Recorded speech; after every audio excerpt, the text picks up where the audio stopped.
the Bottom of It with your host, Josh Moriarty.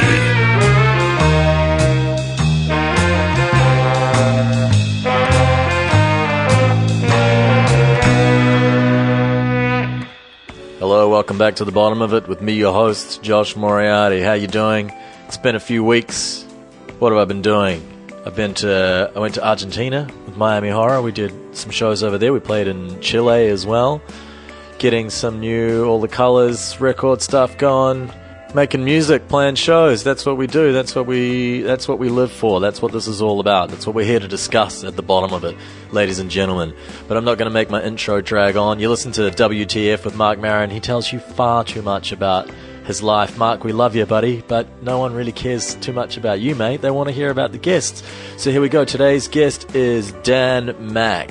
Dan Mack is one of three members in Art vs. Science, a band that I very much love a lot. They started at the same time in Australia, I think, as Miami Horror. So we played heaps of festivals with them, hung out with them many, many times, have performed on stage with them, had an all-around good time with those guys, and I think they're a wonderful band, extremely entertaining. Dan is, I like to think of him as a rock and roll court jester kind of. There's this magical energy that band possesses, and especially him, where he's so good at entertaining, so good at, it's got the preacher man vibe where he's always just pulling people into the party and directing them and making them have a good time. It's beautiful to watch. So I went over to see him in Sydney. We caught up. What were we talking about? We were listening to AC/DC. He was on a big AC/DC binge, which I'm also always very happy to participate in. We talked about studying psychology, creating free energy, starting a cult, how to forget about the rules and being a rule breaker. Here we go, ladies and gentlemen. Dan Mack from Art vs. Science. Get some sweet chair moving action. That's fine. Oh, fantastic song. Oh, we're in. Kick things up. We're getting straight into the deck. I'm into it. Brian Johnson? Yeah. Back in black. Oh, this is back in Rock and Roll and Noise Pollution's Back in Black. So what, Brian Johnson lost his voice and now they have Axl Rose? Yeah, I think so. No, his hearing. Oh, it's not his voice, it's his hearing. He also is by the drag racing track quite often, isn't he? Is he? He's a big car guy. He had his own TV show. Oh, yeah, that's Not right. even that long ago. Just recently, yeah. I saw it advertised on Foxtel. Yeah. Going Brian Johnson in this. I can't really do And his he's voice. like, oh, yeah, I'm looking at these fucking cars. Oh, that's a pretty good one. That's really fast. Yeah, you know. Exactly. We have action, yeah. Ah! It's nice when they make lots of money and they just have a cool hobby and another thing that they're into. So say we gave you... That's kind of what I want to do, actually. Cars, though, or just a cool hobby? Mine would be like farming or something lame like that. Actually, no. Can I change my answer? Yeah, of course you can. It's our interview. It's our interview. Yeah, it's not just, that's what it's all about. It would be to make, like, you know, it's probably all been made before, actually. Give it to me. Okay, it like the most perfectly arranged, like acoustically speaking, sort of amphitheater. Yes. Ever made, but with some instruments built in to the structure. So what, you play the cello in the corner? They've got the cello corner? Or like a 10 metre high spring or something like that, which is connected to this giant wooden thing which just goes boom. I don't think it exists. Yeah, it probably doesn't. Because would cost heaps of money. And it's kind of silly. Those things You can either have it cost heaps of money, or you can have it be silly. Yeah, you never get the two of them together. Yeah. Although David Byrne's always doing weird musical art installation-y things. Is he? Yeah. I went to one of the big venues in London, and he'd set up this weird organ thing that you press buttons on it and it coincided to flick parts of the building and make noises. Sweet. So it's it's close to what you're saying. Yeah. Yeah, I guess did he just pick it up from Brian Eno and become his own sort of sonic artist? Yeah. I guess so. Just sonic things. Which... But this isn't your hobby yet. You still haven't. No, it's still it's still basically music. Yeah, exactly. Well, this is one of the questions I always ask everyone: is what's your hobby, or what would you be doing if you weren't doing this? You'd be doing this. I'd be doing this in my spare time. Yeah. Okay. But they've cut your hands off and you can no longer play. Yeah, I'd sing. yeah. So you never stop. I'd sing. Oh yeah. Well, yeah. If I cut my hands off, I couldn't really do much else either. I mean. No. I couldn't be a farmer. No. This is what always happens. That's when you face adversity and do something really stupid, like he's got no hands, but he's an amazing guitar player. Instead of becoming a soccer player, they never do. They always do something really, really. This just does not make any sense. Yeah. It's like he's got 3 legs. So did he become a world famous runner? No. He's really good at table tennis. He's awesome at archery. Yeah. Exactly. They always want to prove it. It's something in being a human. So then what? Okay, so you're a full-time musician. Then what do you do for your hobby when you're not doing music? I can give you my fantasy answer. Yeah, sure. It's probably better than any sort of real answer. Yeah. The fantasy answer is I'd be developing like a sort of device which can create free energy for the world. Like something. I'd have to go and get like a physics degree or something like that. But do you have anything like that already? I got psychology. You got a psychology degree? I got high school physics and psychology. Were you doing psychology at the same time as playing in the band? Or no, right at the end of the degree. I did psych and law, actually. Uh-huh. Okay. Oh, you were one of those guys who did law? Yeah. Like everybody did? Yeah. Who was kind of intelligent but didn't want to be a doctor? Yeah. Not quite high enough. Because it was too much work. Oh, law. I can do law. John Cleese did law. We need more lawyers. Oops. Oh, no. That's right. Sorry. I'm just closing the window because there's a lady next door who gets upset. Oh, really? At even just talking? No, she's probably fine. I was in here playing guitar really loud the other night. Oh, yeah, that's what she gets upset about. And, yeah, she was like, "Oi!" I can show you the recording, actually. It's pretty funny. It's good.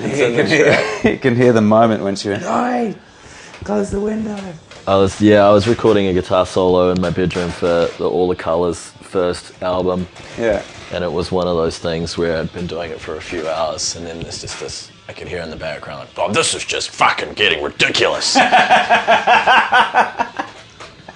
You are just like, it is a residential neighbourhood. Yeah, it is. It's pretty close. But I also think like it should be like why do we have ownership over the air space, or like the sound space?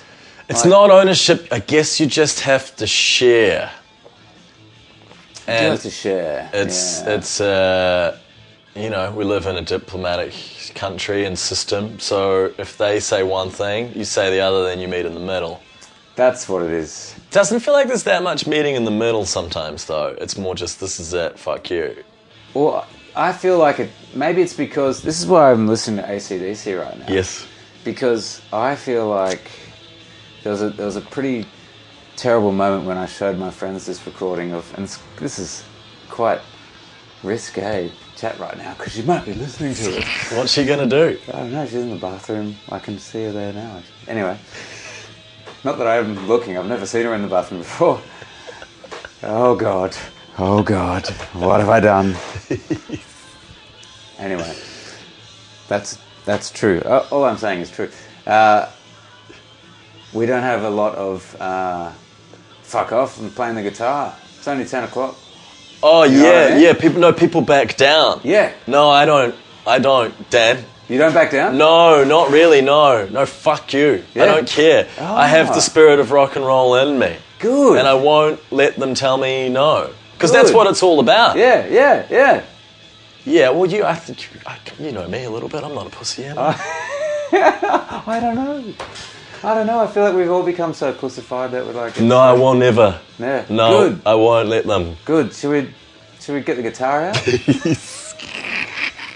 Well, I don't feel like playing the guitar right now. Not just this moment. She might be going to bed soon too. Yeah, but that's why I always like to climb the scaffolding at the gigs and things, because it pisses people off. Yeah. And also it makes people feel frightened and alive. Yeah. And there's something about, I like to encourage people to remember that they don't need to follow the rules and that you can live a little dangerously. Yes. Yeah, and that's fine. Yeah. The rules are just there because some idiots made them at some point. That doesn't mean they're actually real or that you have to abide by them. Yeah. Yeah. That's every great thinker or revolutionary has broken the rules. They've all been breaking rules. Yeah, and that's what's... because they break the rules. Yes, exactly. Yeah. But everyone... And this is the funny thing I found as well, though. People love the rule breaker, but when they're confronted with someone breaking rules, they don't like it. So people will go, rock and roll is dead. What happened to Jim Morrison? What happened to Iggy Pop? And then you'll be playing a gig and you'll be standing on the speakers or something, and the guy who's on the side of the stage will go, get off there, mate. What do you fucking think you're doing, you clown? Yeah. I'm like, you're the one saying rock and roll is dead. Now that you're confronted with it, you don't like it. Yeah, you don't like it at all. Exactly. You find it scary. Yes. I was at Burning Man a couple of years ago. My second burn.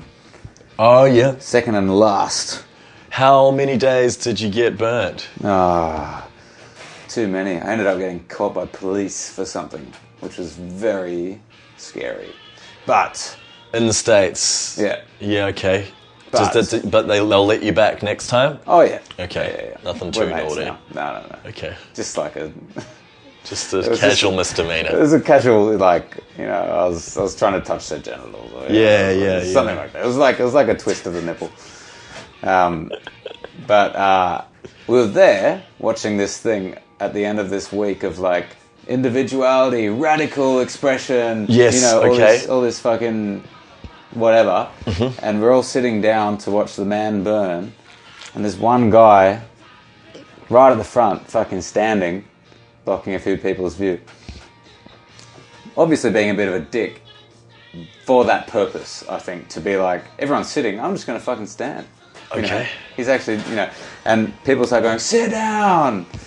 And he's not sitting down, and like, sit the fuck down! And everyone's like, and he's like, no. And like, the crowd is just getting angrier and angrier and angrier at this guy who won't sit down to watch the man burn.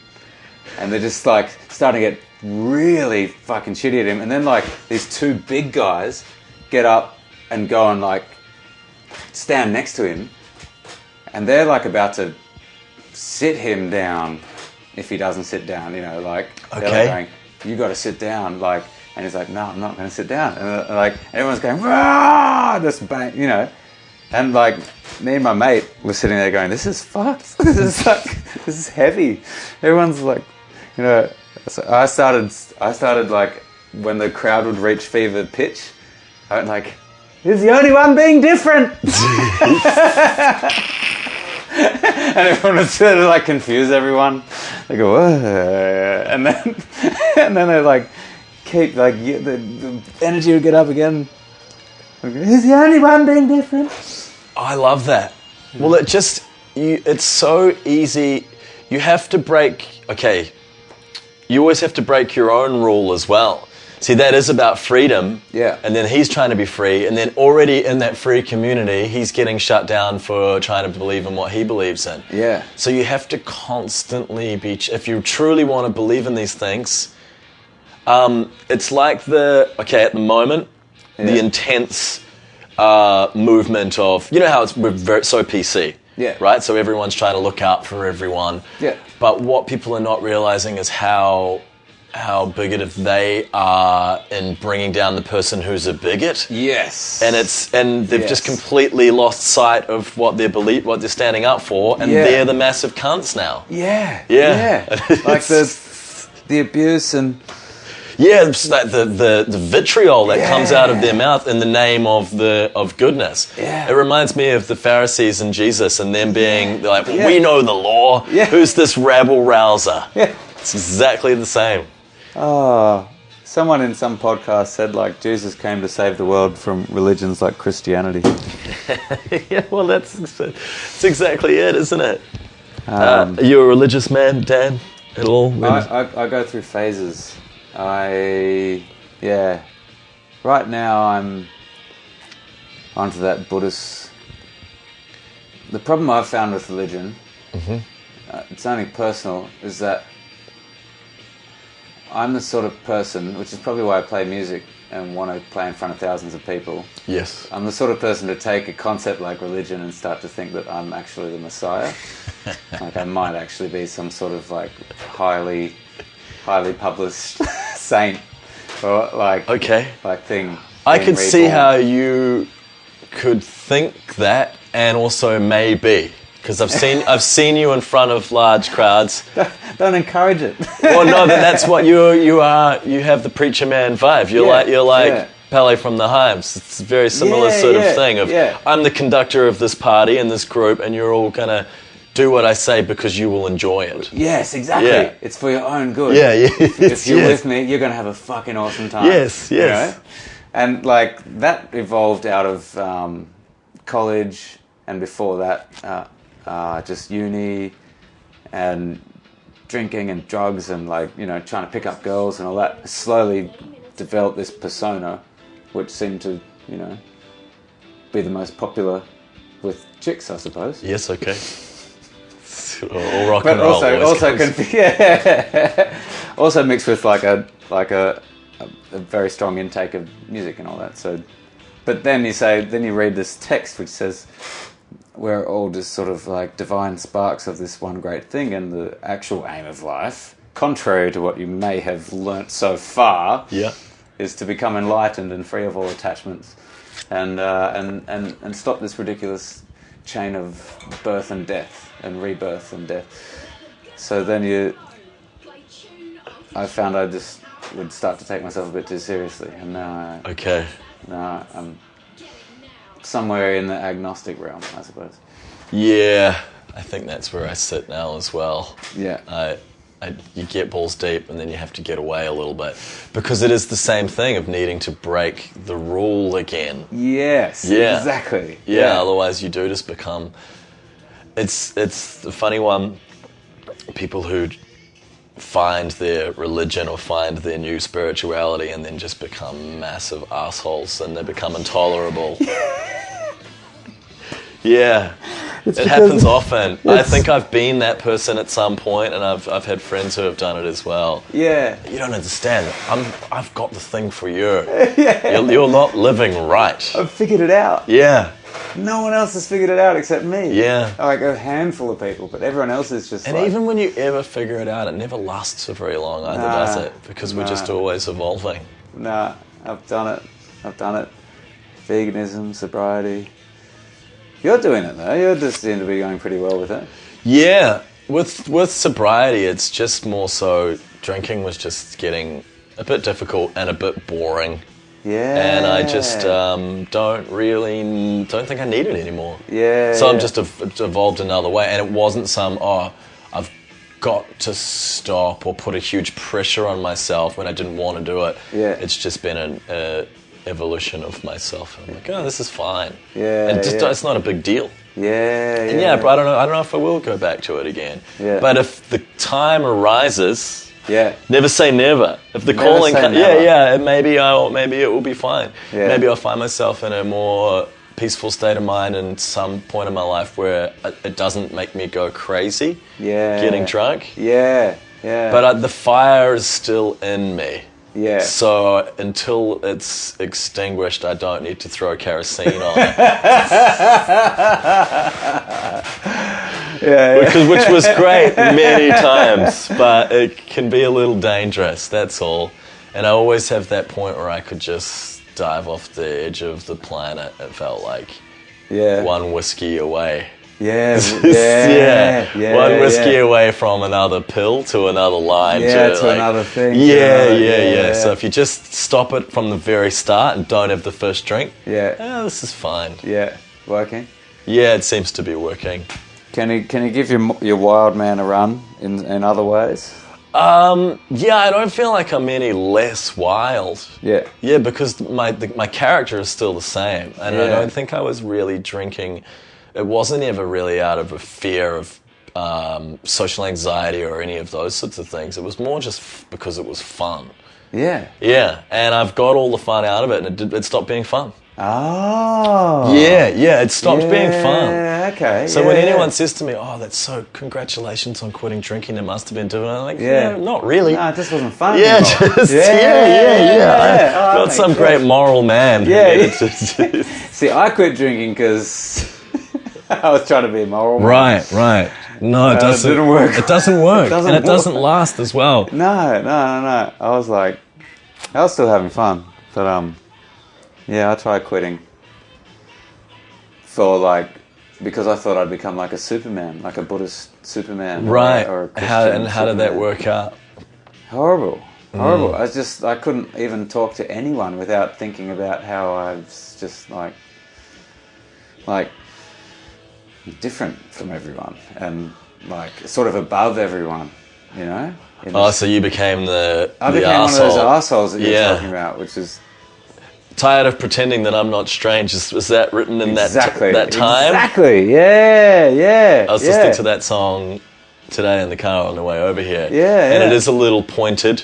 Yeah, yeah. It's a pretty bitter song. Yeah, but that's okay. It's great to capture...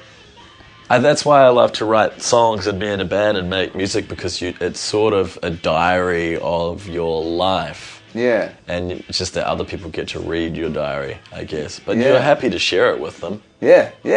For the most part. I actually, kind of. No. Well, yeah, you sort of slowly changing that. You put your diary out into the world for everyone to read at any point in time as well. Yes. So they can go, "This guy's an asshole," and you go, "No, I'm not an asshole anymore. That was a song I wrote." That was back then. Yeah. As a rule, I don't like it. I don't like putting my diary out. I like to say like "willa walla," shooba-dooba-da, and make some funny noises. And so the songs are not too autobiographical? That one is, but the rest of them, like, they're like, not really. Well, they kind of are. Well, there's stuff about, like, Magic Fountain is like something I was thinking about. Sure. But I never found a magic fountain. And I never met anyone who has. So that's kind of a lie. Okay, so you don't put yourself, no, but you still put yourself into your music, of course. Yeah, the self's in it. Yeah. Just not the story. Just my story's fucking boring. I'm like a white guy, went to private school, did a law degree. Like, yeah, you suck. I'm fucking boring as. It's like, what am I going to sing? Like, I got an HD in my last semester because I complimented the lecturer's boots and I went to her every tutorial. We're all kind of boring now, though, don't you think? Yes. We have a really boring middle class of people. Yeah. And yet they're the ones creating the most art at the moment. Yeah. And the internet is just completely clogged with boring people's music. It's clogged up like an old person's arteries. Yeah. Or something like that, with really it's boring kind of music. awful. I've got to agree with you there. So are you just another asshole making songs? I'm at least pretending not to be boring. Right. But I also think I'm less boring than everyone else. Because you are, I know you, and you are less boring than everyone else, yes. And you're also a very great entertainer. Good. Oh, thank you. Yes, well, you're very welcome. Happy to say it. I try to be. Well, yeah, you do. And you pull it off. I feel like you're always entertaining in every situation of your life, pretty much. Really? Don't you think? Well, the other day you came to help us with that little film thing we were doing, and you brought a flout with you. I did. You brought a little flute. My little tin whistle. Yes. So that you could entertain. So, well, Sadder. sadder. Make it sadder. But then I remember even when we did the Bacardi train, you had a harmonica in your back pocket ready to pull out at any time in case people needed entertainment. Need some music. Yeah. I do take a tin whistle around with me to festivals and stuff like that. Because especially when people are high, it only takes a small melody from a tiny little thing to entertain them. So, why? What is the need to be an entertainer? Well, it's that's a great interview question. Well, here we are. Because it all goes back to my parents. No, it's all my childhood. It's a great interview answer. Yeah. I knew that if I was playing my tin whistle, my dad wouldn't bash me ma. And he'd stop the beatings for a while.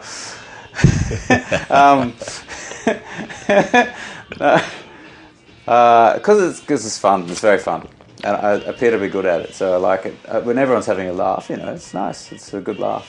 Yeah, it's that simple. Yeah, joy. I reckon, since you got me on the topic, please. The whole point of like festivals and gigs and stuff, for like 90% of the people there, is to get joy, find joy, or like mine it. I think it's like mining or hunting joy. You go there, you don't know if you're going to get it.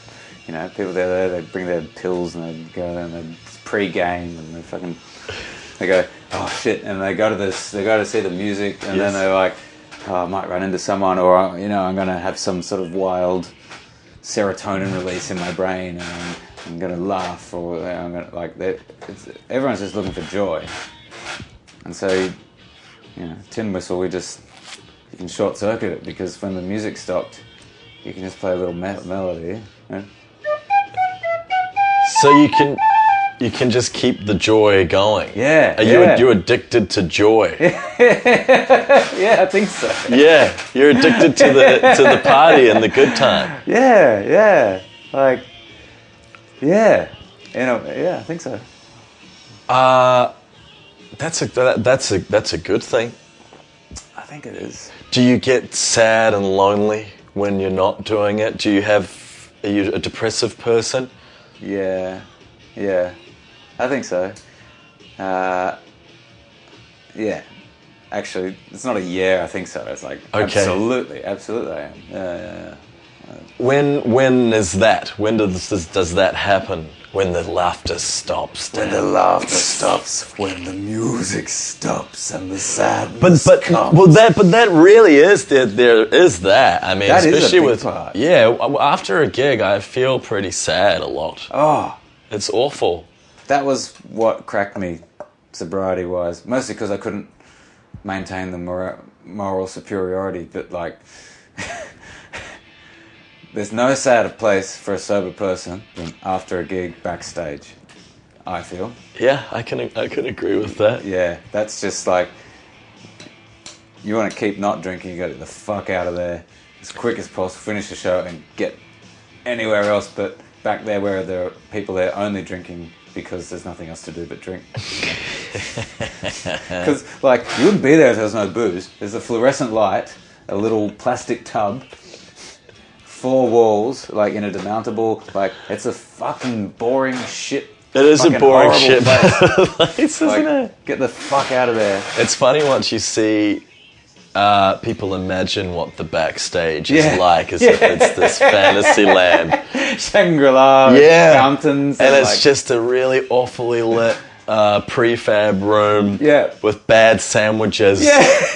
and no one from the party in there at all. Yeah, no one's there. No. It's like... I like to go out and grab people and bring them back to create a party. Yeah. But you can't always do that. And, it's a really weird one. Oh, yeah. I remember going into Franz Ferdinand, we played this festival with them in Colombia, and it was probably, 5,000 or 6,000 people or something, this awesome outdoor thing. And they were incredible, such a great band. And then afterwards went and saw their little backstage thing, and it was just them in this tiny little thing away from everybody, just all of them hanging out together. Yeah. It was, they weren't sad about it or anything, but really it was just like, there's nothing good about it. Yeah. It's so bad. I know. It's so shit. We had that on the hot tub wine machine things that we just did. Mm-hmm. We'd go to these... Mars, if you're listening, you're an awesome man, and you pulled off hot tub wine machine. And the after parties were awesome. Well, they were great. They were great. It was all really great. But it does tend to be like 20 people in a little strange room with fucking fluorescent lights. What the fuck is up with the lighting backstage? Why can't we just have some nice little incandescent lamps around the place? Put it on the rider. Yeah. Did you ever... Did you ever think of asking? No, that's because I need 4 bottles of Absolute vodka. Yeah. Bottle of Jack, bottle of vodka. What else do we want? Case of Coopers. Okay, so let's try this as an experiment and put 2 lamps and some fairy lights. Yeah. So that after the gig... you can turn the big light off and have a nice atmos. I think that's a good start. Yeah. The next thing you need is actually that stereotypical rock and roll tour manager out the front selecting choice people from the crowd. Yeah, it doesn't have to just be chicks who are going to give him a blowjob. Yeah. It's just people that seem cool. Well, that's what I always try and do. Yeah. Yeah, and pull them in. Yeah. See the ones who seem nice and friendly. Yeah. But the thing is also, it's usually the cool people leave first. Yeah, they're straight after the gig. Yeah, they're straight out of there. I know, I leave quickly. Yeah.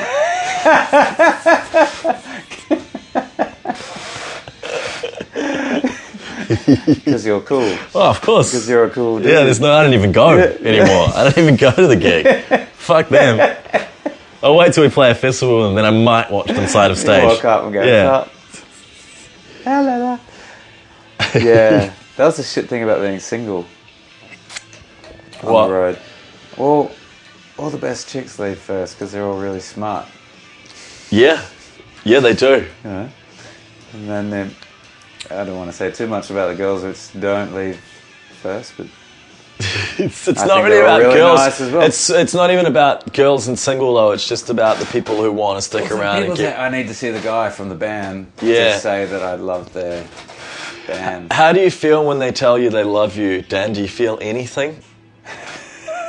In that cold black heart of yours. Well, do you feel anything at all? I don't really feel anything. I always go, thank you very much, and it's so lovely of them to say. Yeah. But I'm still thinking about anything else at the time when they ask me, if I need to go to the toilet or have I got to text my girlfriend back. Or So you're not feeling the love that they're feeling for you at Well, I just point. don't think you can. I don't know how you can...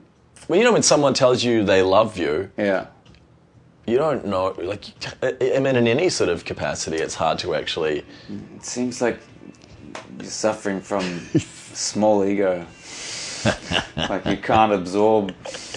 I'm not allowed to have a big ego, Why I not? don't think. Well, I don't think from this part of the world you're not really allowed one, are you? Oh, you are if they're telling you they love you. Okay. You can transmute that into thinking that you're actually a really incredible person. Maybe I am special. Maybe you are special, yeah. Well, that's another thing, though. Everyone now... This is another thing I've been discussing with people, how everyone thinks that they're special. Yeah. And they're just waiting. They don't want to say it out loud. Yeah. But in their heart of hearts and in their head, they go, but I think I might be. I think I might be special. I might be in the, Yeah, exactly. Yeah. And then someone comments on one of their photos, or someone says about that shitty demo song. It's great, and they're like, maybe I am. Maybe I should pursue this or whatever it is. Yeah. But really, most of you are not special. Yeah. Most of us are not at all. Most of us are shit Yeah. dirtbags. Yeah. Just like going okay. Like, And that's fine. yeah. Yeah, I think that's it. You got to realize that you don't really need to be. But we've created That's the hardest thing. We've created a society now, though, that gives everyone the opportunity to think that they could be more special. Yeah. And then perhaps when their dream gets shattered, I don't know, maybe it doesn't. We need a caste system, I think. That we bring that. We're just so people know their place, you know. Maybe, you know, then you're ignorantly blissful to it. You go, no, this is my thing, and I don't need to, and then you just... I did watch a doco about that, about English versus American society, where it's a lot harder to climb socially in the UK, but Right. people are happier. There you go. They know that. They know This that... is not. I'm paraphrasing. This is not my beliefs, of course. I think everyone could be, you know, the president of the USA, or Well, yeah, or they could maybe. be Michael Jackson if they really want to be, or you know, or they could even be like. Do you think it's good to keep telling everyone that they can be anything, though? When a lot of them probably can't, and then they just get more devastated once it all falls away from them. Yeah, False hope. It's not good. yeah. Often. I'm with you on that, except for the placebo effect, where sometimes I think like you should say like, hey, like the doctor should look at the chart and go, looking good. Really? Thanks, doc. Well, yeah, because when your parents tell you that you're special, Yeah. and then it does give you a certain self-confidence, and then you Yeah. just go out into the world thinking that you're special, and then you realize you're not. Yeah. So between 20 and 30, all of your dreams are crushed. No, not crushed. This is a good tune. This is a fucking good tune. Rock and roll lives. Fucking ridiculous. We stole this in the beginning thing from this song. In the beginning. Yes, you did. Yeah, the preach. Yeah, the preacher man. Except these guys did it better. But when it comes to, I think there's, if I can put my, do you mind if I put my university philosophical hat on? That's why we're here. Excellent. Because I don't even know what I believe half the time. I just say stuff. Well, yeah. Yeah. Just like, it's all, class is great, it's not good, Yeah. false hope bad too, I don't know. I just like to talk about all of it. Oh, me too. Yeah. Me too. Good. Yeah. I have lots of theories. Yeah. Most of them I sort of let go to the keeper. This one I'm gonna Hit me. I'm gonna hit Yeah. it at you. Is that we have philosophies right now. The dominant one in terms of political, I don't know. It's like atheist, right?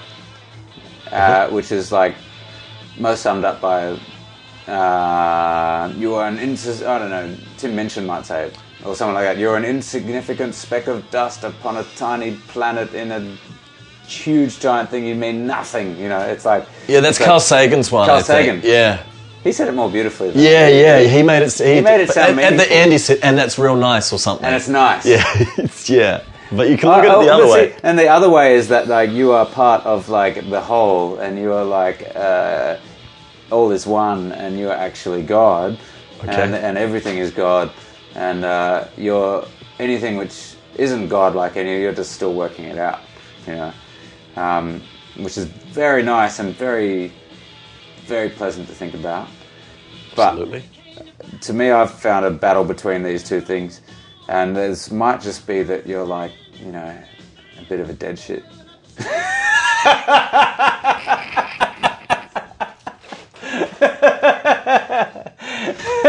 You know, like for us, it's like trying to do like get paid doing like the most fun work you can do, but like the laziest, or you know, all these other people are, you know, like being bankers or they're building houses or shit like that, and living in the one city their whole lives and going on holidays and like we're just fucking around, just not. Yeah, we are still fucking around. Yeah, and maybe that's an okay enough explanation for things. Did that tie in? Hey? Did that tie in? I think so. Yeah, okay. That was a theory. That was oh yeah, it was about telling everyone that they're special and stuff. Everyone's pretty special, but yeah. Like, are you special? Yeah, I think I'm pretty special. Good. I think I'm reasonably special, but I also think there's like, mostly because like the thing I love the most, which is playing guitar, I feel like I'm quite good at that. You're a very good guitar player. Thank you. No, but you know that. That's a you, Josh. Thank you very much as well. I'll take it. I saw your funky licks. Oh yeah. Last few weekends. That's right. I was putting it down. Yeah, that right hand wasn't rushing, wasn't I don't know dragging. when that funk thing, it just happened. Yeah. I think I got into it in my late teenage years. And was it through Chili Peppers? Yeah, John Frusciante for sure, definitely. Yeah. And then just miscellaneous funk things, just bits and pieces. Yeah. And then in New Zealand, there's a lot of reggae, dub, and funk. Yeah. So a lot of those sorts of chords and that sort of right hand guitar work. Yeah. So I guess I just got on top of that. It's a drum. Yeah. The guitar's a drum. Who's your favourite guitar player? This guy, Angus Young. He's got the devil in his fingertips. He's got the devil in his fingertips. He's also not a drinker, but drinks fuckloads of tea and smokes heaps of ciggies. I love that he still smokes heaps of ciggies. Does he still smoke the ciggies? He better. I hope so. I like a smoker who loves to smoke. Yeah. And just does it with, this is awesome. Yeah. And then they probably won't die of it. Because they're happy. They'll be one of those 117-year-olds who are drinking scotch and smoking. Yeah, because if you just know it's cool and it brings you joy, then it's going to be fine. That's what keeps you alive, isn't it? I think so. That's what stops cancer. I think so. I honestly think it is. I think it is too. Like, being joyful and having a strong mind and just being at peace. Yeah, it's that, it's. Well, imagine it's the middle way the Buddhists all talk about. And they talk about your endorphins. That must be good for you, right? Happy juice and stuff. Happy juice. And he's happy juice all the time, playing in front of his music. Yeah. In front of thousands and thousands of people. Yeah, yeah. What about when the music stops for Angus? Does he cry himself to sleep? I don't know. Do you know if he's married?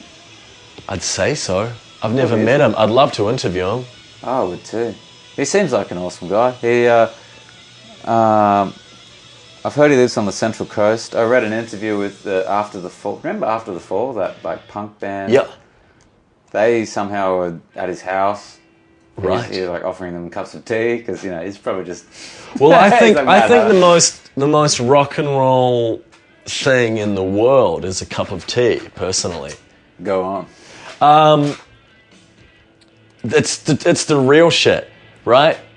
AC/DC, cup of tea.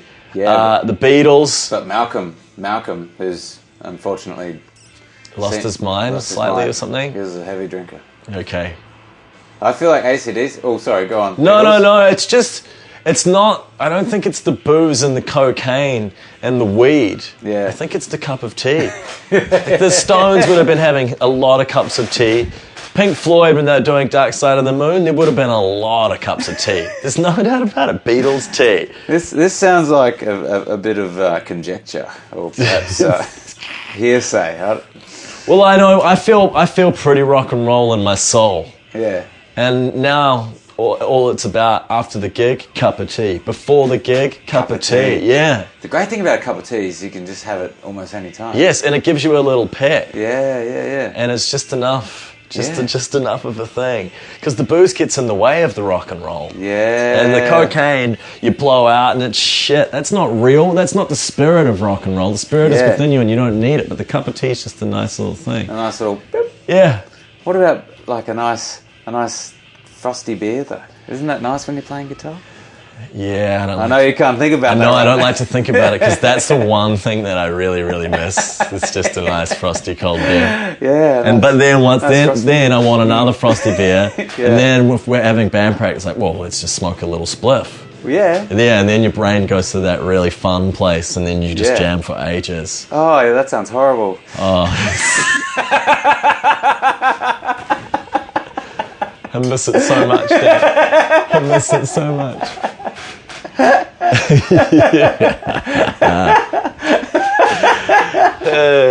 But for everything in life, you have to make a sacrifice. Yeah. And so I do miss that feeling. Yeah. But I get so much more out of not doing it. So that's the payoff. Yeah. Like having a girlfriend, she might annoy you. Yeah. But and you can't sleep with every girl who looks at you in a nice way. But you have someone who loves you and cares for you. And that's true. I feel like people want... Okay, I was watching Married at First Sight. Yeah. And everyone now is looking for the one and is looking for love and this perfect partner, the person. Yeah. Yet it doesn't seem like anyone is willing to actually make a sacrifice in their career, make a sacrifice in where they live, make a sacrifice in the time, or sacrifice in their own belief or anything to match another person and grow together. Yeah. And after a short amount of time, when they're not... ticking every box, they go, well, they're just not right. I'm searching for the one. The one. It's fucking bullshit. It's a complete load of bullshit. Yes, and none of our parents found the one, I don't think. A lot of them just... my ones didn't, that's for sure. Yeah, but a lot of them stuck together and then actually worked something out and found something good. Yeah. So you've sort of got to either accept that maybe you're going to just be alone and have lots of small relationships at certain times. Yeah. Or if you're going to try the thing and find the one... You're going to have to make them the one. Yes. Yeah. Or you have to become their one. Or, no, that's not it. No. I forget what the saying is now. Is there a thing? It's like... I was reading a good book on it, actually. Where is it? Anyway, it's not there. But, like, okay. I'm going to have to make sure this is a good one. For those about to rock, we salute you. Okay. Yeah, no, that'll be fine. Yeah. That's sufficient. Yeah. Okay. The one. The one. This book I read blew my little mind about this. Yes. How long have you been with your girl? Off and on for a couple of years. Okay. Back on currently. Back on. Yeah. How long have you been back on? Since I was back in Australia, it's 4 or 5 months. Sweet. 3 or 4 months. Cool. Going good. Um, Not with that, it's arguments. And it's mine a little fuck you. Well, in a nice way. Well, yeah. Like, and a minor fuck you. You say fuck you. Yeah. So, hey, you're wrong. Yeah, or just, you're annoying me slightly. And then they go, well, you're shut up. And you go, oh, okay, sorry. Yes. And then then you start again. All right, well, let's pick it up again after having that conversation. Yeah, yeah. Which is kind of like any long-term thing. There's going to be the points where if you really want to be close to someone, you're going to have to really test each other. Yeah. And drive each other nuts. Okay, then here we go. You've been with Jim and Dan and Art vs. Science. How long have you guys been together? Like, before Art vs. Science, like, Jim and I were at school together. Okay. And we played in the last 2 years of school, 2000, 2001. Then after school, we did a year together making punk music. And Dan and Jim's brother joined. Anyway, so 17 years. Right. That's an extremely long-term relationship. Yeah, yeah. Longer than any other one you've had apart from with your family. Yeah, yeah. Yeah. And, this is, okay. And how many huge blowouts and all sorts of things? Fuck, too many. So many. So many. And like internal ones as well. And like times when you don't actually explode, but you explode inside. But like... And I feel like 2 or 3 years ago when I saw you, it was kind of Art vs. Science was over. Yeah. It was... It's properly done. I mean, I don't want to say it was my fault, because that's also saying, like, it was me. I was having a problem with it, and and that's why. Then that makes you a bit of an asshole as Yeah, well. it makes you a total asshole. Yeah, exactly. So hard I not had to the be power. yeah.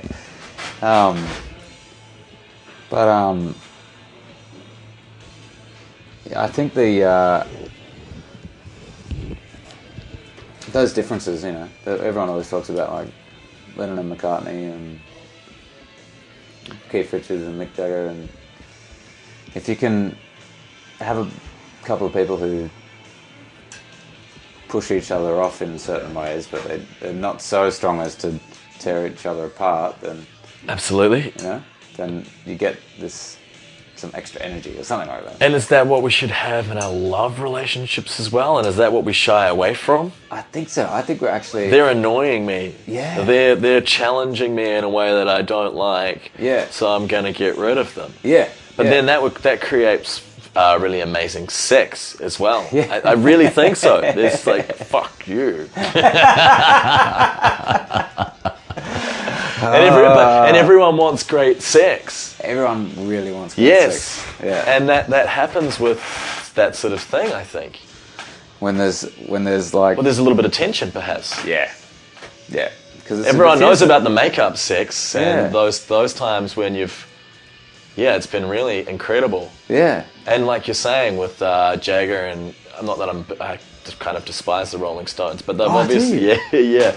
But they've obviously... They're pretty loose. They're very loose, yeah. Super sloppy. They're very sloppy. I like Charlie Watts. I don't really care much for Keith Richards' guitar playing or anything. It doesn't really... Yeah, it's unique though, isn't it? But it's like, whatever it is, it's like... I've always thought that too. It's like, you hear him live, or like, and it's like, sounds like guitar. Yeah, okay. He doesn't... He never should be classed in the top 10 of guitar players or something. Yeah. There's no way. He didn't innovate. Yeah. Yes. Yeah. But anyway, more so than getting into that, just the conflict of,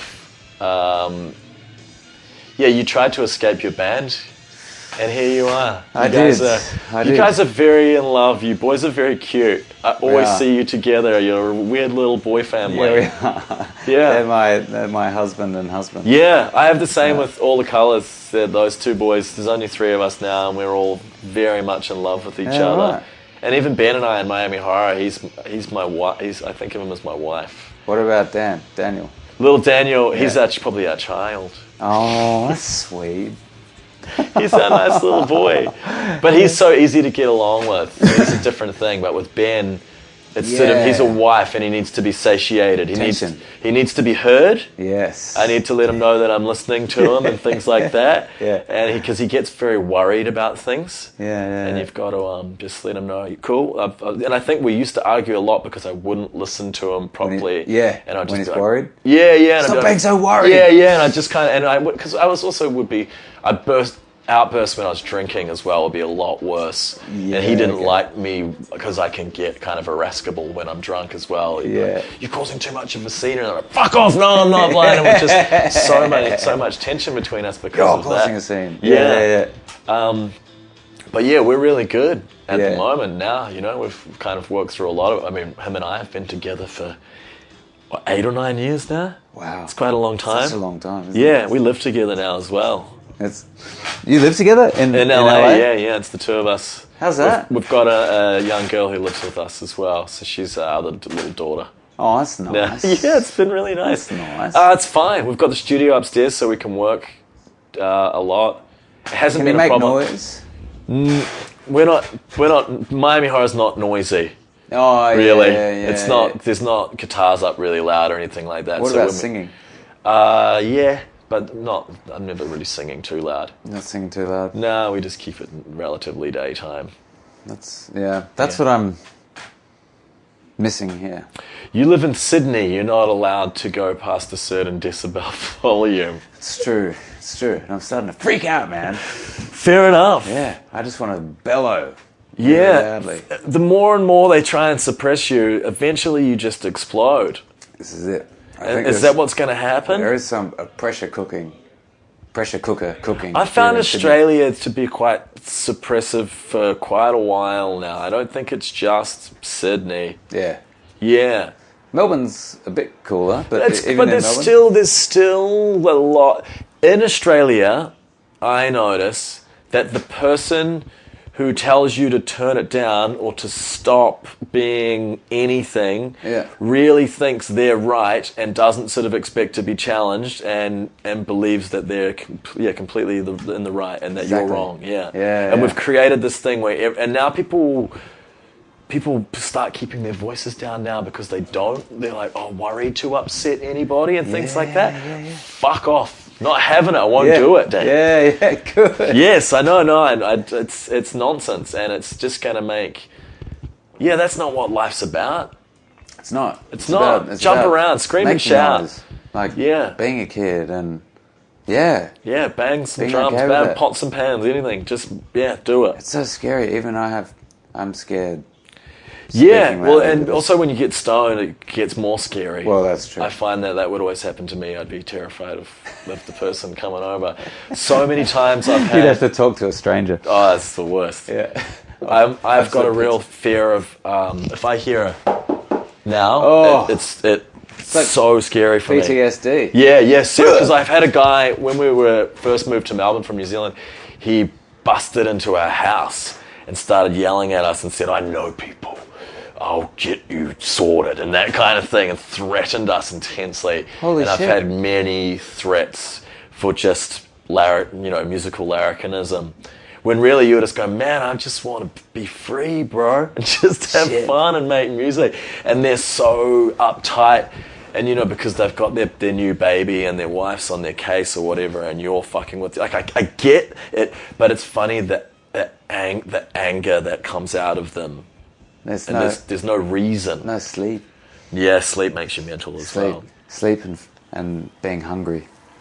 But I think if there's anything to preach, and this is definitely how I feel with any shows and things I do, is I want to just preach the message of just be free a little bit, Yeah, fucking do it. Don't be afraid. Be noisy. Turn it up. And if they tell you to turn it down, sometimes you can tell them to get fucked. Yeah. Yeah, and they have no, right over you anymore. Until the cops come, but then still. Yeah, but I like how the French always riot, don't they? Yeah. Yeah, people just sort of take it here. I know. Which is funny for a country that's supposed to be the larrikin and the The biggest fucking myth ever made was that we're like some free-spirited... larrikin people when maybe Australia was. I think it was in the 70s. It probably was for 30 years, but actually, it's only just I've noticed it a lot more in the last 5 or 6 years. Yeah, really happening. Will it change? It's maybe it's just because I don't know. I've theories. Hit me. I've got many theories. One is that like 70s. We're gonna need some akadaka for this to calm it down. Well, it feels like these days are gone. Although akadaka would have come up against it as well, I'm sure. They would, but things were more violent as well. Like there was like this. When you go to like a poor country and you get the feeling like anything could go down here, but I can also just smoke a cigarette inside. But there might be some, I don't know, or whatever it is. I was talking to some cop. This is a very long bow, but like an ex-cop who was driving us at Hot Tub Time Machine the other weekend, and he was telling me about Carlton, or what was it, North Melbourne, somewhere in North Melbourne, back in the day, and he was saying like he joined the cops because either join the cops or join one of the gangs, and it was proper fucking gangs. Like it wasn't like kids pretending. Wow. Like. Hey, I'm listening to rap music and now I'm a gangster or something like that. It was like people getting like bashed, stabbed, standover men, like corrupt cops, like the whole pretty thing. full on. And I sometimes I wonder if that's why you could have, when there's that amount of shit going on outside, then you can have a raucous party inside because there's too much other stuff to worry about. But we've got we've got a great society here that's really safe. Yeah. So now little things can become problems. Now they're like, oh my God, there's someone smoking next to me. Yeah, that's the issue. Not there's someone getting stabbed next to me. Yeah. You're not looking over your back to make sure. Well, you're always looking for this utopia country or this utopia city where, you can be noisy, but you're still safe, and all of these. Yeah. There's so many requirements that we like, but I think that requirement of safety is like. It's nice to live in a really safe country. Yeah. It's nice to be relatively safe, Of course. But there's also something from that, like where people just start to get a bit like, of course I'm safe. Like, I've never not been safe. I'm always going to be safe. So, and then something annoys them and they're like this, and they're like, well, actually the reason you're safe is because there's like 17,000 cops. And they're like policing the smallest sort of indiscretion. And that's actually why you're safe right now. It's not because you deserve it or like the world is actually a safe place and we should all be vegans and respect each other like they're the Buddha or something like that. It's actually because there's a very heavy sort of state apparatus which is making us feel this way. Would you go into politics in any form, shape? You seem you're more of an activist, is that it? Or you? I hate everything to do with politics and activism, but I've got a lot of opinions. Yeah. I did a bit with like the drug dogs, like the sniffer dogs. I've got like, you know what? You've seen you do a few things, yeah. Yeah. If I could be a fucking dictator, I'd be a dictator for sure. Yeah. You would lose your mind as well. I would, yeah. It's kind of in the job description. I'd have 12 very attractive women to be my personal guard. It's funny how quickly things escalate. I know, it would. And then 12 more each for them to be their guard. But like I got lots of great ideas. You want to hear my great ideas? Yeah, ideas are so easy, eh? Well, that's it. I just got ideas. To actually care about the planet and do the things. Oh, I've probably said this before. I always felt really, for Peter Garrett, who was doing things a lot, activism, and then to go into politics and really have to swallow his pride on a lot of things and bend the knee. Yeah. But still, I think he made some good changes. I think he did. did. Yeah, I'm sure he did. Yeah. Like someone like that's not going to do that and not make a difference. But geez, playing by the rules must be really hard when you're him as well. So quite courageous and an admirable thing. I think so. To do. Yeah. I wonder one must wonder how effective, like, in the total scheme of things, he was as a politician compared to, like, a sort of outspoken band member. Only he would be able to say, I guess. I bought his autobiography. I haven't read it. But I've read it. You've read it? Big Blue Sky or Deep Blue Sky? Yeah, that's the one. Yeah. Good? Very good. Yeah. Yeah, it's a good book. I don't want to give any spoilers away, actually. There was one I was about to, but yeah. Did you think about making your band like Rage Against the Machine and becoming political and? No. Well, I sometimes.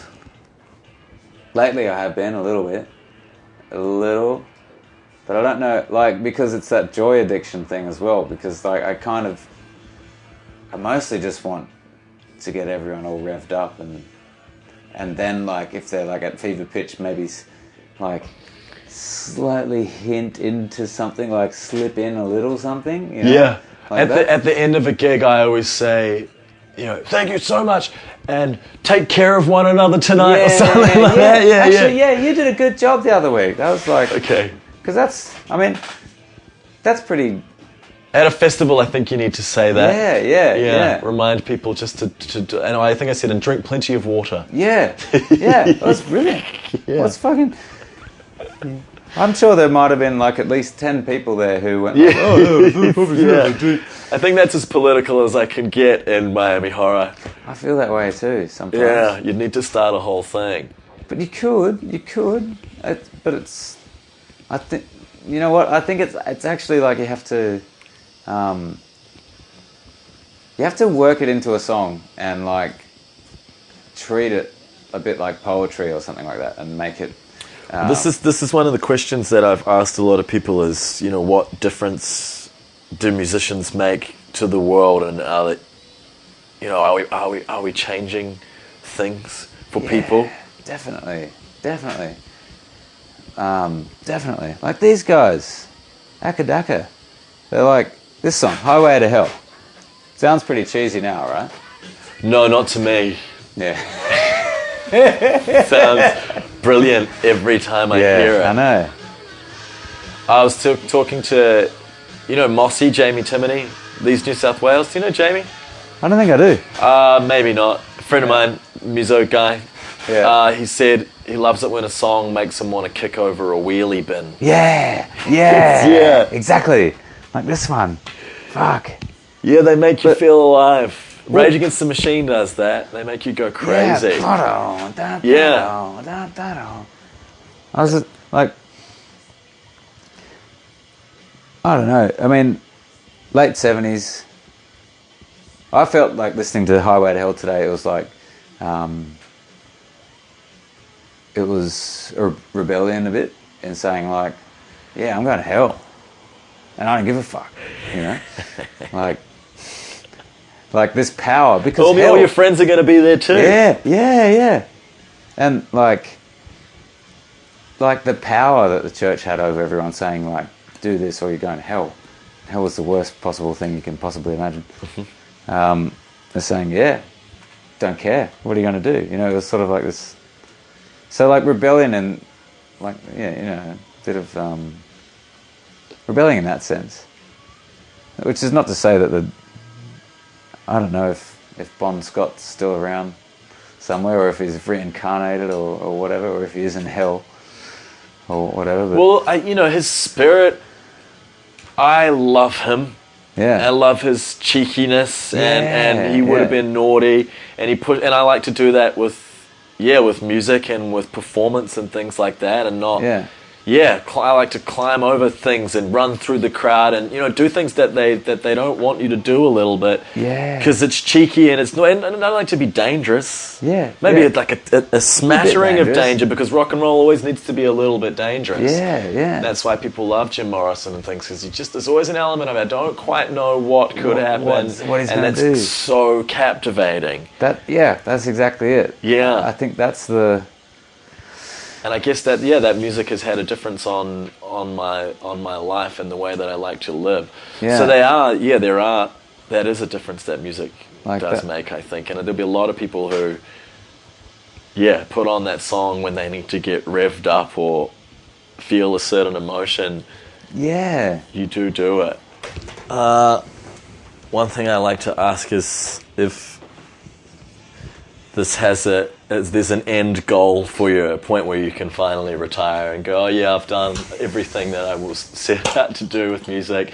Done, happy, the end. Call it.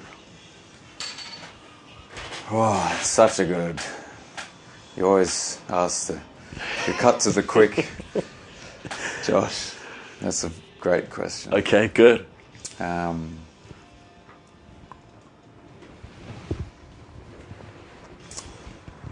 I don't think so. Yeah. I don't think there is. So their ideas are always coming to you. Do they come to you out of the sky? Or is it just when you play the guitar, you're fishing constantly, and you always catch a fish? Well, yeah. I don't always catch. Well, no, you don't always catch one, but there's still a fish always in the ocean. It's always fun to go fishing. Yeah. Even when the fish might be gone. Yeah, okay. Yeah, I don't know. What do you think? No, I mean, I've never ever stopped making and writing music because there's always been a fish. Yeah. And sometimes there's small ones and I throw them back. Yeah. But yeah. every now and again, I know when to chuck it back, and I know when to pull it in and fillet it and serve it up. Yeah, exactly. Yeah. Sometimes you catch a whopper. Yeah. Yeah. Very. You get good at catching decent ones, and knowing when to throw them back, and then every now and again, just if you fish enough, every now and again you will catch a whopper. Yeah. And if you go out with someone who knows the good spots. And someone who has the best rods and the best bait. Yeah, because I was working today with Frank Titaz, the producer. Do you know Frank? He does Gautier stuff, and he did Kimber and a bunch of things. Yeah. It was him and I and this girl, shit, what was her name?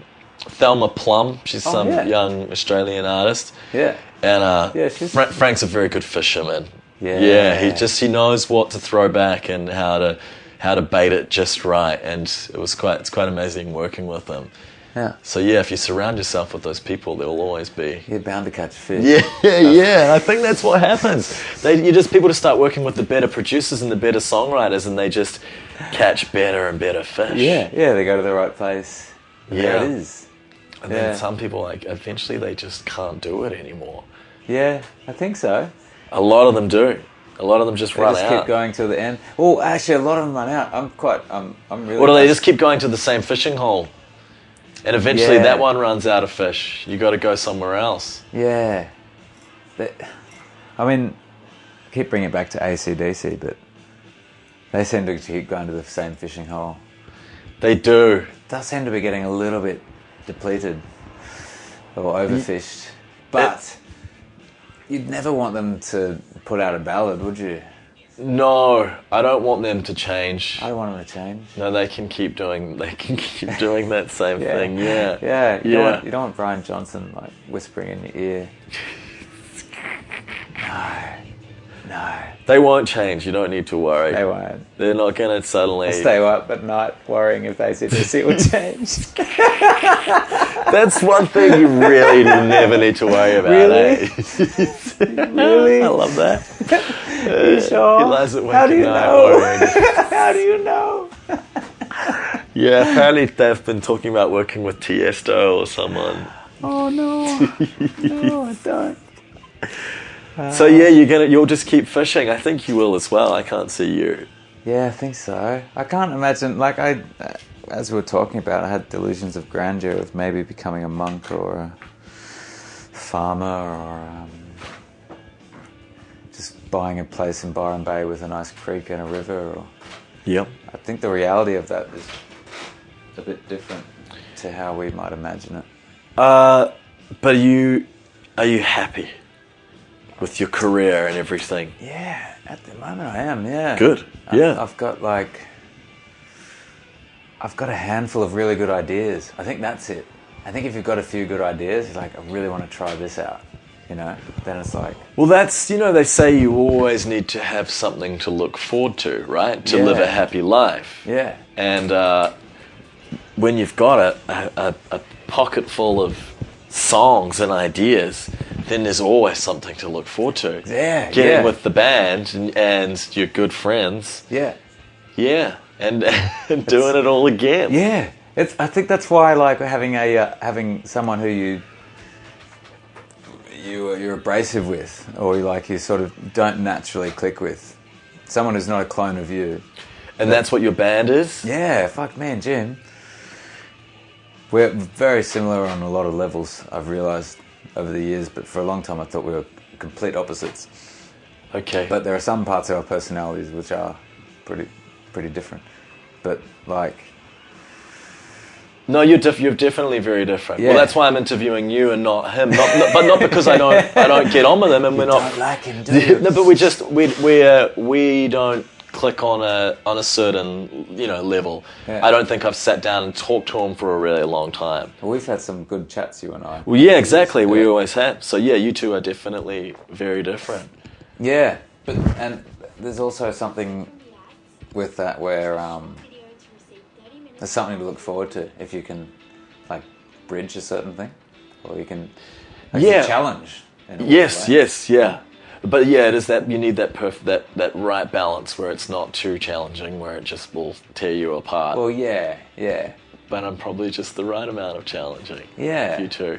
And it's the same with Ben. He drives me mad. Yeah. And I know that I would definitely drive him mad as well. And I don't know how we've managed to do it as long and as much as we have, but we're still together. Something. He probably reminds you of your uncle or something bullshit. Yeah. Reminds you of your... Yeah, so I guess if you've always... Yeah, so you're happy. You just keep... This is you. Yeah, I think so. Do you still... You know, when you start a band, you're going to be the most famous and you're going to be huge and you're going to be at the top of the charts and all of that. Do you still have those dreams? You still want to get bigger and bigger? Yeah, definitely. And you think it will happen?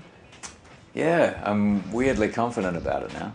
I feel the same as we did when we started, which was 8 years ago. But again, it's because we're listening to AC/DC now, but that was like... So music really does have a power to influence people. Yeah. But yeah, it's like, there's so much fucking shit now wrapped up in a whole bunch of cotton candy, fairy floss. I don't know, like, there's a ton of really shit stuff which people are being reverential towards. You know? Oh, yes, like, of course. oh, this is so good. Like, I can't believe it. She's killing it. You know, like, oh yeah, this guy's amazing. It's become very safe, very, very homogenous, and very, very safe. And that's because of everything we're talking about, of the culture of people telling you to turn it down and all them things, and no one wants to rock the boat. There's no weird chord. There's no, a band like Rufus, for example. They to me.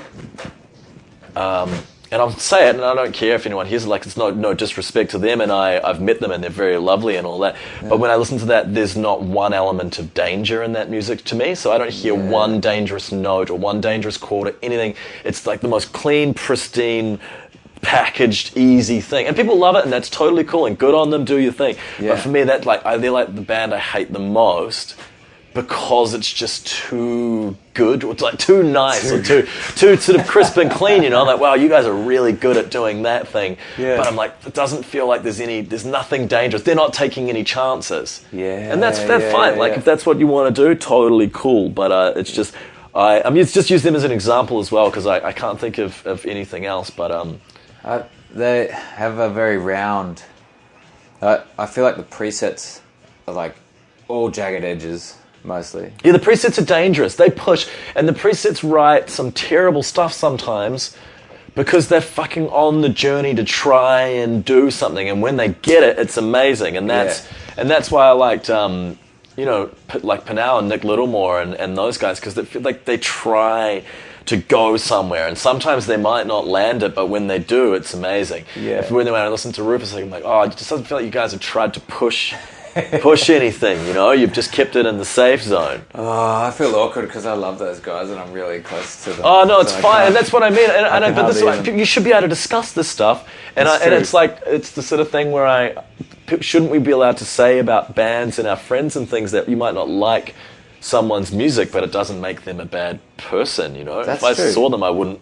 We can say, guys, if you're listening, it doesn't mean I dislike you in any way. You're very right. Yeah. And now, in the spirit of saying what we Let's pick on all the bands in Australia that we don't like. I reckon. I think I got some. I haven't even heard any of their new album. It's probably good, and it was just something In a Bloom. Have you heard that song? Is it a good one? It's a cracker. I think it was what I noticed, and I just heard a few times, a few places, and I always just found, this is really, to me, this is really predictable. Yeah, and so I always went, who's this? Yeah. And always, every time I Shazam, it was always them. Yeah. So then I just built a thing in my head about it. It's like, and let's not forget, they're doing a lot better than Miami Horror now. So I think there's definitely jealousy in there. I'm a little bit jealous as well. But then we were hanging out backstage once, and they said they'd based a whole lot of their live show on our band. I was like, wow, okay, I love you guys. Yeah, and I haven't had a proper bro down with them as well. Yeah, they haven't stroked the ego enough. Sorry, Rufus, I love you. Yeah. I take it all back.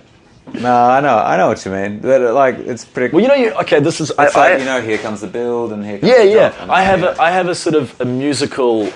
This is another question that I like to ask, and I'll ask you. I have a musical ethic, sort of, for everything that I do, and every song that I write, and everything. And I always want to push. I always want to have one chord or one thing that just tweaks it in a direction that makes it a little that gives you an Yeah. And that's my thing. I always just want something that shakes it and something that pushes it in a certain direction. Yeah. And that's my sort of my musical ethic, is to produce things or make things that have something that push. And Miami Horror doesn't really have it so much because Ben does the production, so I'm just facilitating him. But with all the colours, we like to do it. And with the things that I've been working on myself recently, I've really been pushing that as well. Yeah. And even when I was working on these songwriting things today in the last few days, I try and always just throw in a chord that you go, that's nice. It's not quite the thing that I would expect to happen, but it still works nicely. Yeah. Do you have something like that? Something like that you, is there always an ethic that you apply to your band or your songwriting? It's different for different depending on when we're talking about, but right now it's purely about like, this is kind of going back to that predictability thing with like Rufus, which is also something I noticed with the Prodigy, right? When I saw them, is that like the build will go for exactly 16 bars, and you know exactly when it's going to come in. And what we're working on now is like trying to write a whole new set of stuff which like crowds can just grab first go. Right. Okay. You know? Like we play it live, first time they've heard it, they'll be going nuts by the second chorus or the third chorus or something like, which is different from what we did last album, where you write it, then you hope people listen to it when they come out to see your show. Your first album had good measures though of build-ups and things, right? That was pretty. Oh yeah, that was on the money. Yeah. I remember watching you guys at Falls or something, and just going, these guys, their numbers, their measures, perfect. Yeah. And like I kind of went off. I don't know what we were thinking with the last album. I think it was good. It was a pretty good album, but everyone always hates their last album. And I'm in that phase right now. But everyone hates the second album, especially you've only done 2 years. So and that was our second one too. In 2 years, I'm going to love it again and think it was great. But right now, I don't like it. But so to answer your question, I don't have a thing that I want to. Like I mean, most of our songs are like that, actually. But it it might not be about that. It might just be you always want them to capture a certain feeling or make people feel something, or have a lyrical concept that you like. I don't know. Well, it's that. Like I guess, like I don't know. They all have to bring people joy. Yeah, probably. Pretty much. Yeah. Everything you do musically has to bring people some joy. Yeah. Or have the ability joy to. Or awe. Shock and awe as well. Yeah. Definitely awe. It's probably why you're in danger of being a messiah. But like, just shit. Okay, well, I'll put it this way. Like when I'm in a crowd, or when I transport myself back to when I was in my early 20s, high on drugs at a festival, watching like the best band ever. It's like... Which was who? Shit, I don't even know. For me, it was the Mars Volta. When they first came out, it was dangerous. Yeah, because he would climb and throw the cymbals over and do things, and it was scary, and it was so invigorating. Yeah. And I've never lost that, and I've always tried to. That's why I love Danger a little bit. Always want to do something that just can freak people out a little bit. Yeah. And they always had it. I love them. And that's why I'm picking on Rufus. It's because it's just like, they don't have to be. It's so, it's like round. The sounds are very round. Yeah, and that's my own belief and my own ethic. Yeah. Yeah, and that's why I guess a band like that rubs against me. I know what you mean. I'm such a pussy. I can't even say No, I love that builds. But it's But not. if I was Noel Gallagher or Liam Gallagher, I'd say like, fuck that pussy shit, man. We're gonna fucking like, you know, make some shit, tear them apart. We're the best band in the world. We're gonna fucking dominate. Those guys are my heroes. They are pretty cool, like Yeah, that, aren't they? yeah. It's nice to be outspoken. Yeah. And you don't have to be a cunt either. Nah. They're kind of Well, they're kind of cunts, cunts. but I think you can be outspoken without being an asshole. Yeah. A little bit. Well, see, here's the thing though, is that like, when you're not like, and this is being pretty honest, when you're not doing as well as another band, you can certainly say that. You're like, yeah, that band's shit. Yeah, I fucking hate that band. Yeah, they're dangerous. They're not dangerous, and all that. And then like, you're pretty much sticking your neck out there for someone to go, well, that's great, Dan, or that's great, Josh, but how's the ticket sales going, mate? Not as good as I'm them. pretty sure they're doing a hell of a lot better than you are. So, Must be doing something so, right. so they must be doing something right. Absolutely, of course, So, yeah. and for me, I think that's their builds and their melodies, which are like, and like, you know, the fat, you know, and then groove, and their hats. It's something like their hi-hats are like. Well, it's just the sound of now as well. People just love, you know, they're a band that's right perfectly on time. Yeah, and not the sort of people who are pushing the further thing. They're like the perfect amalgam of what has been cool and is ready for a mainstream audience now. Yeah. Which is a really quite a, someone needs to be that band and do that thing. Yeah. Yeah. Who was the band though when you were high on drugs when you were younger? That was It's an imaginary band. It's not like right. It was you. It was probably me. Yeah. I mean, it was the feeling that I'm seeing it is like, whoa. Actually, you know what? It was Midnight Juggernauts. Yeah. It was like 2006.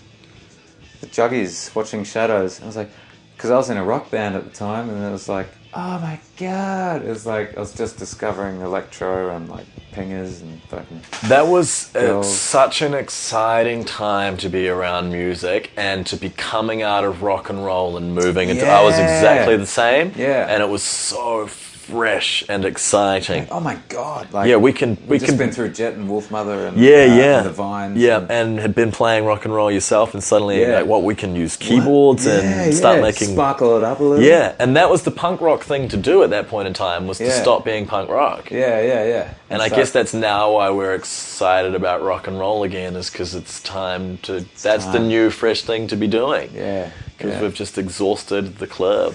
Well, the sparkles are running out of glitter. It's you know, there's only so much side chaining and fucked up, weird, I'm thinking about Flume now. But like again, yeah, it's not personal attacks on anyone. It's just what your taste is, you know, and looking at trends. He's and so things. awesome. He's such a lovely guy. I like that. Never be like you. What does it say? That Yeah. song? Yeah. Dig that one? I really like the vocals. Yeah. Yeah. I can see why that's a smash. Yeah. But I'm not so into all the stuff that sort of. Yeah. We're going to sound like the most dated, old, white losers. That's fine. If this thing's It's still my around in 30 years. podcast. No, I know. If it's still there, I'm not into the whole.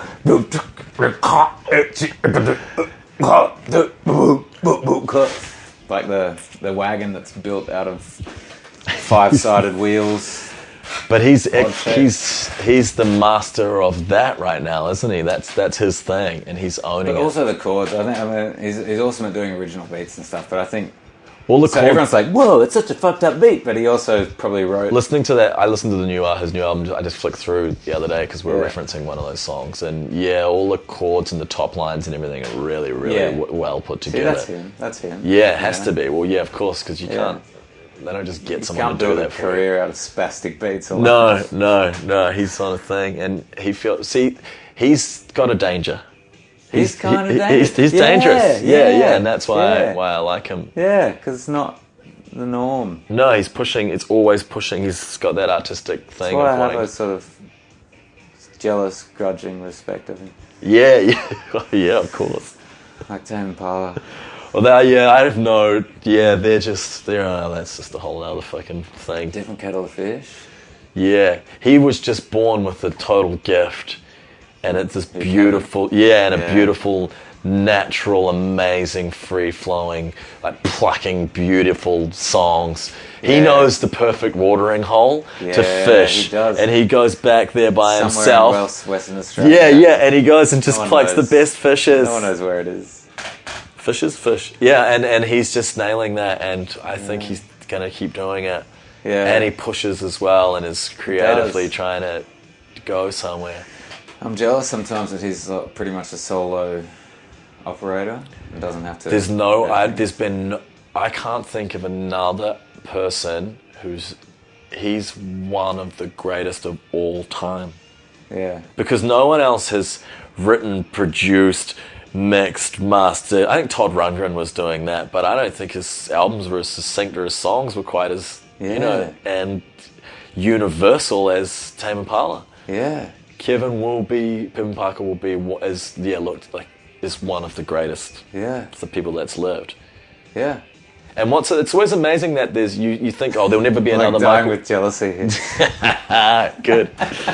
There'll never be another Michael Jackson. And no, there's not. There's a Kevin Parker. Yeah. It's another thing. There's another person who's just turned up, who's this total freak genius guy who just makes this incredibly beautiful, awesome music.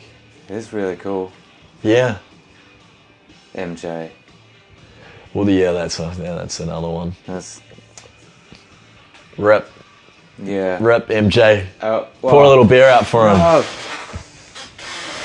MJ. I'm glad he died. Are you? Yeah, it was time. Do you reckon? He should have died 10 years earlier, though. That's all. I know, he would have gotten legendary status. Yeah, and he died just sort of, he died. But it's good now there's no more tragedy to happen. Well, it's like Prince, MJ's gone, Bowie's gone. More so it's good that Michael died because it was sort of like just kind of getting more and more tragic and sad and weird. Yeah. So it wasn't like he was going to turn it all around and suddenly he was going to be black again and his face was going to be nice and the allegations all went away and it was all fine and he's just this funky fun dude again. It was just only going to get more. And that's why he did die, because that's where he was headed. It was time. So better sooner rather than later. Yeah, I'm kind of with you on that. Oh yeah, well thank you very much, Dad. It's been a pleasure. You're very welcome. Always nice to chat. That was good. And I'm excited to hear your new album. When is that going to be done? We're going to do a single in a few months. Have you got a producer? I think we're going to go with Berkfinger. Who's that? He's an enigma. He's the man behind the Philly Jays. Okay. He's behind our first EP as well, and half of our first album. I think our very vague plan. Yeah. The thing that we're excited about. You know how you have a few plans. Yes. To keep you going. The thing which is exciting me at the moment is we're going to write a whole heap of songs which are awesome. And then I think I'm repeating myself now, actually. I think I told you this before, but we're going to record them after the tour. So just write a whole bunch of awesome songs. And then... Two of them. So they're super awesome. Exactly. And wow. And then record them. Yeah, that'll work. That'll definitely work. Onto analog tape. Oh yeah, that's what they say. Yeah, we're going to do it. I think you can. You're good enough to play, especially if you've just toured them and you've been a band for a long time. That's exactly what we did. I've seen you live. You're very good. You'll be fine. Yeah. Put it on the tape. Make them so simple that you can do it all in 24 tracks or even 16 or whatever. Yeah. And just like so simple and so dumb and just nothing but an excuse for have a nice time. I'm excited to hear it. Yeah, me too. Very good. Thanks, I don't even know what the songs are yet. Yeah, you gotta get that done. Thanks, Dan. Thanks for taking the time. What a pleasure it was to sit down with him and have a good old chat. I love that guy. I love that band. They're going to be, as he said, making new music. Look out for a new single mid this year. If you want to, you can check out their most recent album, Off the Edge of the Earth and Into Forever, Forever. I think that about does it for today. Thank you for tuning in. Thanks for being a part of it. Thanks for listening. More episodes coming soon. Thank you very much. Take care.